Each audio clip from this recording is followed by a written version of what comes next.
For West Ham, this is an existential crisis. The club cannot turn backwards to their old home at Upton Park. They cannot move forward at the London Stadium with so much resentment and rancour dragging them down. And so they remain, stranded, helpless, stuck in limbo unless they fall, unloved, out of the Premier League into a wilderness of their own making. If West Ham drop, there is no guarantee the club return quickly. Not in their present frame of mind. The divisions are too great, even between those purportedly on the same side. Sack the board? For who? If West Ham's directors could sack themselves this morning, they probably would. David Sullivan dreamed of a family legacy.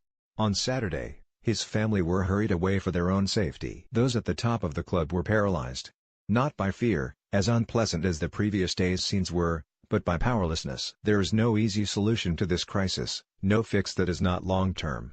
Yet before West Ham consider where they will be in 5 or 10 years' time, whether it is possible to modify or transform their ground purely for football purposes, they must get through this season, and specifically, the next match.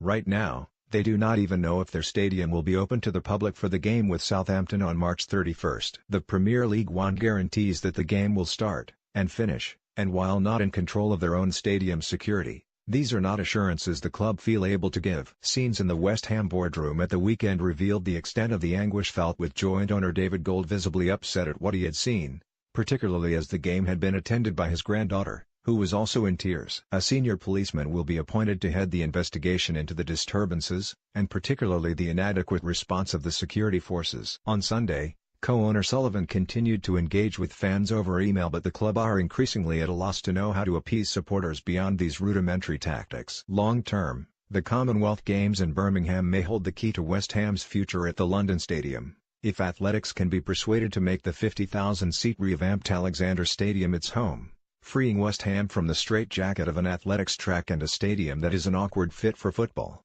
Karen Brady, the chief executive credited with getting the deal of the century, although that accolade may have been awarded prematurely given the fallout when she took West Ham to the Olympic Stadium, will need all of her negotiating skills if she is to relocate athletics to Birmingham on West Ham's behalf. Yet, even if she is successful, the Commonwealth Games are not due to take place until 2022.